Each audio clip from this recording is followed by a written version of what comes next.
Un placer saber que están allí. Les habla Ezequiel Trumper en este programa que les hacemos llegar a través de nuestro canal de YouTube, al cual pueden suscribirse en forma gratuita, y también a través de Radio Punto Latino Sydney, Radio Metropolitana de Melbourne, Victoria, Radio Austral de Auckland, New Zealand y muchas otras radios adheridas a nuestra cadena informativa. Mire, mire, tengo tantas cosas para contarle. Tengo que empezar con la más obvia, que es la guerra que está ocurriendo entre Israel, que trata de defenderse de los centenares de misiles que se están tirando desde Líbano.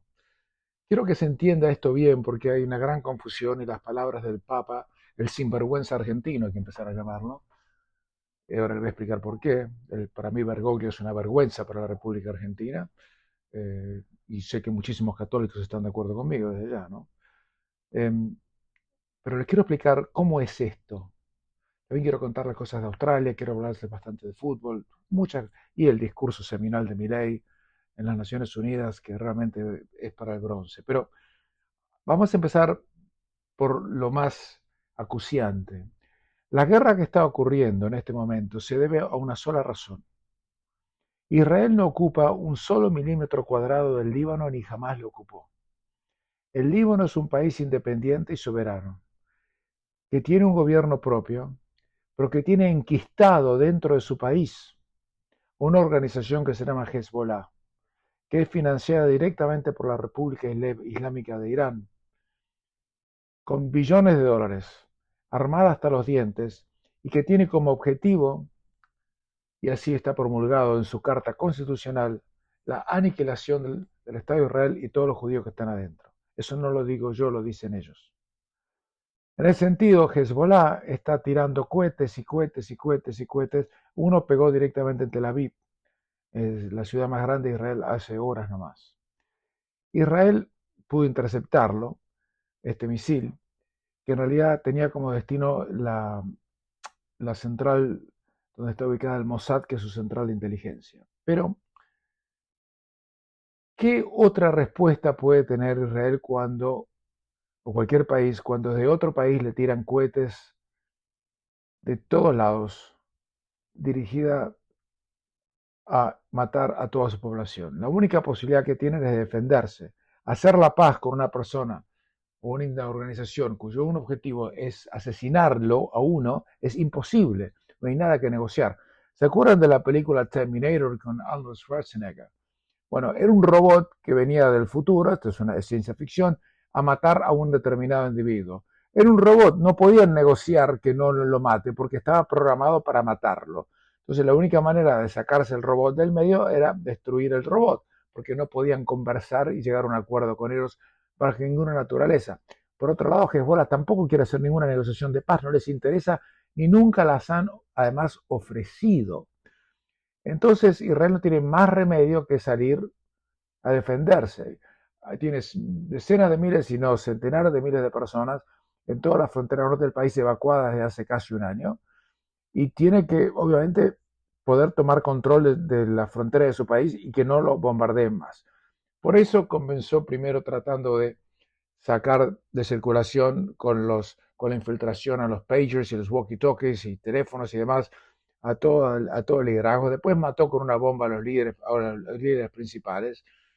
Y ahora está tratando de hacer lo imposible para que haber usado todas las medidas que acabo de nombrar como una especie de advertencia para que Hezbollah no ataque. Pero Hezbollah no quiere saber nada y sigue atacando.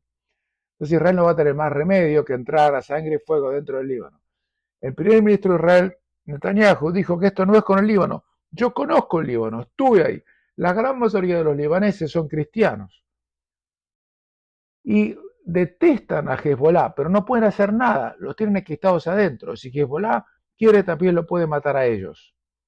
El país está dividido. Y Netanyahu dijo que esto no es contra los libaneses, es contra Hezbollah, pero Hezbollah ha ocupado partes importantes del Líbano y controla parte, no totalmente, del gobierno. Y cuando tuvieron líderes libaneses que quisieron sacarse a Hezbollah de encima, ¿sabe lo que hicieron? Lo volaron por los aires, literalmente. En pleno centro de Beirut, yo pude visitar las tumbas del ex primer ministro del Líbano, que fue volado literalmente por los aires, literalmente estoy hablando, en la avenida principal costanera que va junto al mar. Eso sigue exactamente igual, no lo han podido cambiar. Entonces Israel no tiene más remedio que ir contra ellos. No pueden hacer nada. Eh, Insólitamente la administración de Estados Unidos dice que hay que hacer una pausa en la lucha. ¿Pausa de qué? ¿Pausa de qué? ¿Cómo van a hacer una pausa si el objetivo de uno es matar al otro y el otro solamente tiene que defenderse? Israel no quiere ocupar ni una casa del libro, no le interesa nada. No hay nada ahí que les preocupe. Y de eso se trata. Pero el Papa Francisco, el argentino sin vergüenza, yo no voy a llamar de otra manera, el que se ofende sabe que poco me importa nada. Acaba de decir que el pueblo libanés ha sufrido demasiado. Y dice, me entristecen las noticias que llegan del Líbano durante los últimos días. Hubo intensos bombardeos que han causado numerosas víctimas y destrucción. Espero que la comunidad internacional haga todo lo posible para detener esta terrible escalada porque es inaceptable.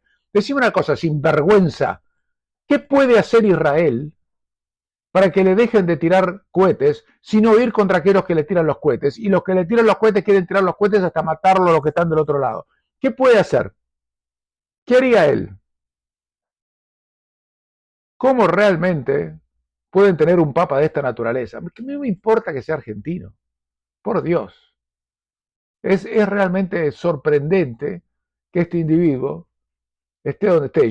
Se sabe perfectamente que la diplomacia vaticana está horrorizada de haber elegido a un mamarracho como este como papa. No puede ser. Y si fuera rabino diría lo mismo. Me da lo mismo. Este hombre no puede tener la responsabilidad que tiene. O está acá o es un verdadero hijo de mala madre. No puede decir eso. Y sin nombrar que en realidad, porque no nombra a Hezbollah en toda la declaración que hizo. Hezbollah tiene decenas de miles de cohetes que tienen como financiados por Irán, proveídos por Irán, cuyo único objetivo es que caigan en las zonas civiles donde están los israelíes, cuando Israel no ocupa 1 milímetro cuadrado del Líbano. Es una guerra totalmente sin ninguna provocación. Hacemos una pequeña pausa y continuamos. Como se darán cuenta, la hipocresía no conoce fronteras éticas. Y por eso quería compartir con ustedes el discurso seminal que hizo el presidente de la República Argentina, Javier Milei, hace horas nomás en el contexto de la Asamblea General de Naciones Unidas, donde desnuda la hipocresía de Occidente hoy por hoy y acusa a las Naciones Unidas de haber perdido el rumbo largamente, cosa que sabemos todos, pero en este caso quería compartir con ustedes. Estas son las palabras de Javier Milei en la Asamblea General de Naciones Unidas hace horas nomás. Voy a tomar una parte del discurso que está obviamente en perfecto castellano para que ustedes puedan realmente captar de qué se trata esto. Ahí va. Ahora bien, en algún momento, y como suele ocurrir con la mayoría de las estructuras burocráticas que los hombres creamos, esta organización dejó de velar por los principios esbozados en su declaración fundante y comenzó a mutar. Una organización que había sido pensada esencialmente como un escudo para proteger el reino de los hombres, se transformó en un leviatán de múltiples tentáculos que pretende decidir no solo qué debe hacer cada Estado-nación, sino también cómo deben vivir todos los ciudadanos del mundo. Así es como pasamos de una organización que perseguía la paz a una organización que le impone una agenda ideológica a sus miembros sobre un sinfín de temas que hacen a la vida del hombre en sociedad. El modelo de Naciones Unidas que había sido exitoso, cuyo origen podemos rastrear en las ideas del presidente Wilson, que hablaba de la sociedad de paz sin victoria y que se fundaba en la cooperación de los Estados-nación, ha sido abandonado. Ha sido reemplazado por un modelo de gobierno supranacional de burócratas internacionales que pretenden imponerle a los ciudadanos del mundo un modo de vida determinado. Lo que se está discutiendo esta semana aquí en Nueva York, en la Cumbre del Futuro, no es otra cosa que la profundización de ese rumbo trágico que esta institución ha adoptado. La profundización de un modelo que, en palabras del propio secretario de las Naciones Unidas, exige definir un nuevo contrato social a escala global, redoblando los compromisos de la Agenda 2030. Quiero ser claro en la posición de la Agenda Argentina. La Agenda 2030, aunque bien intencionada en sus metas, no es otra cosa que un programa de gobierno supranacional de corte socialista, que pretende resolver los problemas de la modernidad con soluciones que atentan contra la soberanía de los Estados-nación y violentan el derecho a la vida, a la libertad y a la propiedad de las personas. Es una agenda que pretende solucionar la pobreza, la desigualdad y la discriminación con legislación que lo único que hace es profundizarla. Porque la historia del mundo demuestra que la única manera de garantizar la prosperidad es limitando el poder del monarca, garantizando la igualdad ante la ley y defendiendo el derecho a la vida, a la libertad y a la propiedad de los individuos. Ha sido precisamente la adopción de esa agenda que obedece a intereses privilegiados y el abandono de los principios esbozados en la Declaración Universal de Derechos Humanos de las Naciones Unidas lo que tergiversó el rol de esta institución y la puso en una senda equivocada. Así, hemos visto cómo una organización que nació para defender los derechos del hombre ha sido una de las principales propulsoras de la violación sistemática de la libertad, como por ejemplo con las cuarentenas a nivel global durante el año 2020 y que debería ser considerado un delito de lesa humanidad. En esta misma casa, que dice defender los derechos humanos, han permitido el ingreso al Consejo de Derechos Humanos a dictaduras sangrientas como la de Cuba y Venezuela sin el más mínimo reproche. En esta misma casa, que dice defender los derechos de las mujeres, permite el ingreso al Comité para la Eliminación de la Discriminación contra la Mujer a países que castigan a sus mujeres por mostrar la piel. En esta misma casa, sistemáticamente, se ha votado en contra del Estado de Israel, que es el único país de Medio Oriente que defiende la democracia liberal, mientras se ha demostrado en simultáneo una incapacidad total de responder al flagelo del terrorismo. En el plano económico, se han promovido políticas colectivistas que atentan contra el crecimiento económico, violentan los derechos de propiedad y entorpecen el proceso económico natural, llegando a impedirle a los países más postergados del mundo gozar libremente de sus propios recursos para salir adelante. Regulaciones y prohibiciones impulsadas precisamente por los países que se desarrollaron gracias a hacer lo mismo que hoy condenan.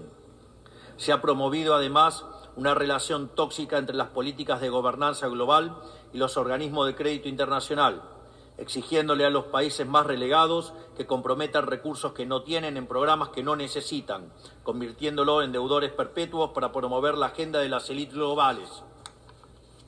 Tampoco ha ayudado el tutelaje del Foro Económico Mundial, donde se promueven políticas ridículas con anteojeras maltusianas, como las políticas de emisión cero, que dañan sobre todo a los países pobres, a las políticas vinculadas a los derechos sexuales y reproductivos, cuando la tasa de natalidad de los países occidentales se está desplomando, anunciando un futuro sombrío para todos. Tampoco la organización ha cumplido satisfactoriamente su misión de defender la soberanía territorial de sus integrantes, como sabemos los argentinos de primera mano en la relación con las Islas Malvinas. Y llegamos incluso a una situación en la que el Consejo de Seguridad, que es el órgano más importante de esta casa, se ha desnaturalizado, porque el veto de sus integrantes permanentes se empezó a utilizar en defensa de los intereses particulares de algunos. Así estamos hoy, con una organización impotente en brindar soluciones a los verdaderos conflictos globales, como ha sido la aberración y aberrante invasión rusa a Ucrania, que ya le ha costado la vida a más de 300.000 personas, dejando un tendal de más de 1 millón de heridos en el proceso. Una organización que en vez de enfrentar estos conflictos invierte tiempo y esfuerzo en imponerle a los países pobres que cómo y deben producir, con quién vincularse, qué deben comer y en qué creer, como pretende dictar el presente pacto del futuro. Toda esta larga lista de errores y contradicciones no ha sido gratuita, sino que ha redundado en la pérdida de credibilidad de las Naciones Unidas ante los ciudadanos del mundo libre. Hasta ahí las palabras de Javier Milei, que obviamente no fueron bien recibidas. El presidente de Colombia, Petro, impresentable él de por sí, dijo que él quiere la libertad para el 1%, que son los ricos, cuando él lo único que hace es difundir y crear más pobreza en su país. Pero más allá de eso, las palabras de Milei son clarísimas.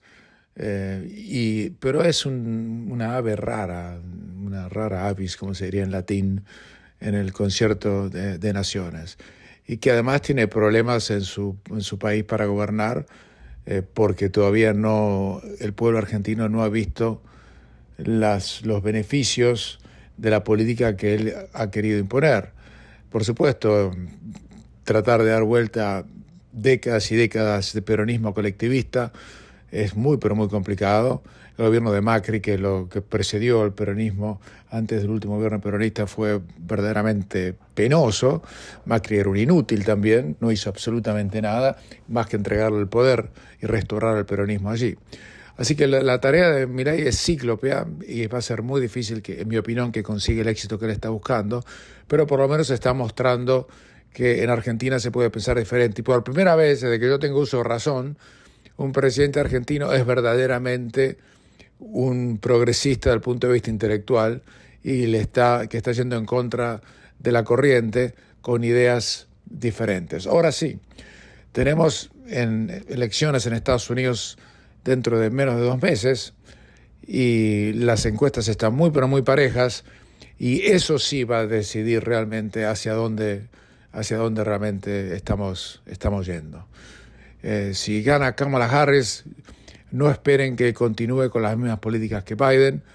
Es más, se dice en este momento que lo que está ocurriendo en el conflicto entre el Líbano y Israel, y que Israel en realidad está aprovechando para atacar ahora, porque sabe que la administración Harris no puede ser, o puede llegar a ser mucho menos empática con el gobierno israelí o con el pueblo judío en el caso de asumir el poder, y que Biden tiene una posición un poco más abierta en tal sentido. De ganar Trump, la cosa sería completamente diferente, porque Trump ofrece un apoyo irrestricto contra el terrorismo encabezado por Irán en la región, y que además, les aclaro, yo creo que en los países árabes que no están dentro de la alianza iraní, estamos hablando de Arabia Saudita, de Bahrein, de Omán, de Emiratos Árabes, Kuwait y demás, ellos deben estar haciendo fuerza para que gane Trump y no que gane Kamala Harris, porque prefieren una política fuerte que detenga a Irán a una política débil que incentive a Irán, como fue la política que ha llevado adelante Biden y que ha motivado, en la opinión de quien les habla, que tengamos el problema que hoy tenemos. Porque si Irán hubiese sido controlada como lo estaba, casi quebrada, durante la época Trump, hoy en día no hubiéramos tenido ni Hamas ni Hezbollah armada hasta los dientes, ni los problemas que estamos teniendo. Es mi opinión personal, puedo estar equivocado, yo se la entrego para que usted la piense, la mastique, la comparta o la descarte. Hacemos una pequeña pausa y continuamos. Vamos a contarle lo que está pasando con la Copa Libertadores y en fútbol en general. Antes, que es una muy breve, muy chiquitita. Muchachos, si ustedes creen que en Australia va a haber un cambio a la legislación del negative gearing o las distorsiones impositivas que hacen que el mercado inmobiliario australiano sea uno de los más caros del planeta por razones inexplicables, si no fuera por eso, olvídense. El primer ministro albanese dijo que no es un plan de ellos hacer ningún tipo de cambio con el negative gearing, que no lo van a hacer, ni tampoco hacer un cambio con el descuento en el capital gains tax, y dijo que a lo mejor, el Departamento del Tesoro puede haber hecho algunos estudios al respecto, pero ese es el trabajo de ellos, pero no es la política del gobierno. O sea que si usted no puede comprar una casa ni de casualidad, ni aún ganándose la lotería, olvídese, porque Albanese no se lo va a arreglar. Tampoco se lo va a arreglar la oposición de Peter Dutton, que tampoco están abrogando por ningún tipo de cambio un sistema perverso que solamente existe en Australia y Nueva Zelanda y que ha distorsionado por completo el valor de las casas. ¿Cómo puede ser que un departamento cualunque en un barrio olvidado de una ciudad aburrida en Australia cueste más que un departamento en una ciudad pujante de Europa o de Estados Unidos? Es imposible que eso tenga lógica, pero es lo que está ocurriendo. Y no hacen absolutamente nada. Y todo eso es por una distorsión política impositiva que permite una deducción del ingreso de las ganancias de aquellos que tienen una pérdida entre la hipoteca que pagan y el alquiler que reciben por una casa alquilada. Eso está prohibido en todo el resto de la humanidad, pero los australianos, que son unos genios aparentemente, han decidido que es la mejor política y por eso nadie puede comprarse una casa ni que gane la lotería. Más claro, imposible. Eso lo están haciendo, yo se los estoy contando. Así que olvídense, de ser Australia uno de los países del mayor nivel de vida del mundo, porque era un privilegio tener pasaporte australiano, era un privilegio vivir en Australia, era un privilegio educarse allí, era un privilegio poder comprarse una casa allí, tener la seguridad que uno tenía allí, ha pasado a ser un agujero antisemita, un agujero donde es casi imposible vivir porque los precios internos son carísimos, donde las casas son inaccesibles para cualquier persona, ya no hablamos joven, sino adulta, y usted tiene un ingreso de 250.000, $300.000 en Australia, usted no le alcanza para comprarse una casa. Es increíble lo que ha pasado, y esto es obra pura y exclusiva de pésimas administraciones, una detrás de la otra, que han perpetuado este sistema impositivo que no se conoce en ninguna otra parte del mundo y que yo se los cuento en forma comparativa porque los demás no se los cuentan. Porque yo tengo una visión más global, porque viví en muchos lugares, de impuestos conozco y bastante, y entiendo cómo son las cosas. Cuando yo le cuento a gente en Europa o en Estados Unidos, donde estoy viviendo en este momento, que yo puedo deducir de mis ingresos a las ganancias la pérdida que me da un departamento alquilado, me miran como si yo fuera un extraterrestre. Pero también me miran como si fuera un extraterrestre cuando le digo que los australianos nunca me van a dar $1 de pensión porque tengo más de $650.000 ahorrados en mi vida, o en efectivo o en una casa. No me pueden creer. No pueden creer que la pensión, que es un derecho universal, sea un privilegio simplemente que pueden tener a los quienes les fue mal en la vida o son pobres. No lo pueden entender, pero es así. Es un país muy raro, una sociedad muy extraña, y yo se los cuento por el caso que no se hayan dado cuenta. Ahora, si hago una rebobinación, me voy al fútbol. Realmente todavía no se jugó el partido de revancha entre Peñarol y Flamengo, falta un día y medio de cuando estamos transmitiendo para que se juegue el partido en el Estadio Campeón del Siglo allí en Montevideo. Una expectativa tremenda, Peñarol le ganó, y muy justamente era el mejor partido de toda la serie del cuarto de final por ahora, le ganó a Flamengo en el mismo Maracaná, un Maracaná que estaba repleto además, les aclaro, repleto, con la hinchada de Flamengo, que es la más grande de Brasil, y no le pudieron ganar, realmente Flamengo Peñarol. Así que me imagino allá en los muchachos que están en el club uruguayo, a quien extraño y les mando un gran abrazo a la distancia, se van a reunir, el partido va a ser el viernes a las 8 de la mañana, hora de Sydney, 10 de la mañana en Nueva Zelanda, obviamente a las 7 de la tarde en Montevideo, 6 de la tarde en Nueva York o en Miami, donde quiera que estén, el partido lo pueden ver, y yo creo que va a ser el partido más interesante. River se clasificó ya para las semifinales en un partido espantoso. Jugaron contra Colo Colo, le ganaron 1-0 con un gol de Colillo a los 14 minutos del primer tiempo, pero el River de Gallardo es una murga, juegan muy mal, el equipo está muy mal formado, dejó afuera del plantel o del equipo inicial a Lanzini, a Echeverri, a todos aquellos que tenían buen pie, lo sacó y jugó un equipo pica pedrero. Y si ganaron 1-0 fue porque tuvieron una sola opción clara de gol, y eso fue producto de un grave error cometido por el mejor jugador que tiene Colo Colo, que es Arturo Vidal, que dejó, porque tiraron la ley del offside y Vidal se quedó parado 3 metros atrás y dejó a todo el equipo de River, todos los delanteros de River absolutamente habilitados. Y así entró Colidio e hizo el gol. Si no, no sé qué hubiera pasado. Digna actuación de Colo Colo, pero no alcanzó tampoco. Y ya están, es el único equipo clasificado. Faltan que se clasifiquen los otros tres. Botafogo, San Pablo, empataron 0-0, tienen que jugar todavía, dentro de unas horas jugarán la revancha en San Pablo. El Fluminense tendrá que defender el 1-0 que consiguió en Río de Janeiro contra Atlético Minero en Belo Horizonte, y después queda el partido de Flamengo y Peñarol. Sería muy lindo, por lo menos para quien les habla, tener una final de Libertadores entre River y Peñarol. Si Peñarol sale campeón de América, ¿se acuerdan que algunos se van a acordar, otros que no? Allá en el 2011 yo hice una broma que casi me salió carísima, casi. Yo dije a principios del 2011 que si Peñarol salía campeón de la Copa Libertadores de América, yo pagaba un asado para 300 personas en el club uruguayo de Sydney. No sé si ustedes se acuerdan, aún no se van a acordar. Y yo lo dije como una bravuconada, de a veces me voy de boca y lo reconozco. Y Peñarol llegó a la final de la Copa Libertadores de América.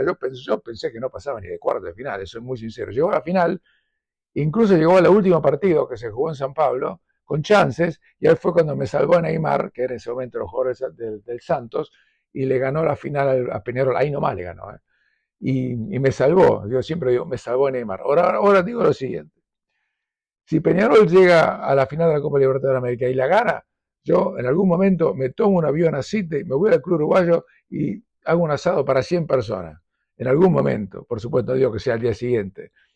Y si no, si River sale campeón de América, un día voy para el club uruguayo y alguien me compra un choripán. O sea, ven que es una oferta bastante caritativa y generosa por mi parte. Ojalá que sea una final Peñarol-River como fue en el 66, y para salvar un poco a este bodrio que es la Copa Libertadores de América, porque de todos los partidos que se jugaron, el único que valió la pena ver, que se podía exportar a Europa por lo menos, fue el de Peñarol-Flamengo. El de River es patético, la prensa argentina endiosa a Gallardo, que ha tenido una performance discretísima después de su regreso a River, a pesar de que le ganaban a Boca. No, eso tiene importancia. Yo estoy mirando el fútbol, yo no soy fanático, soy periodista. A mí me parece que lo de River es paupérrimo desde el punto de vista futbolístico por ahora, a pesar de que se le dieron algunos buenos resultados. Mucha suerte a todos los uruguayos en el partido con Flamengo. En la próxima edición de este programa, en 3 días más, le vamos a contar qué pasó y espero poder contarles un triunfo de Peñarol y espero que otra vez lo salve el Mazurkiewicz nuevo que tienen, que es Washington Aguirre, que jugó un partido, yo creo que para la historia del fútbol uruguayo. Será hasta entonces.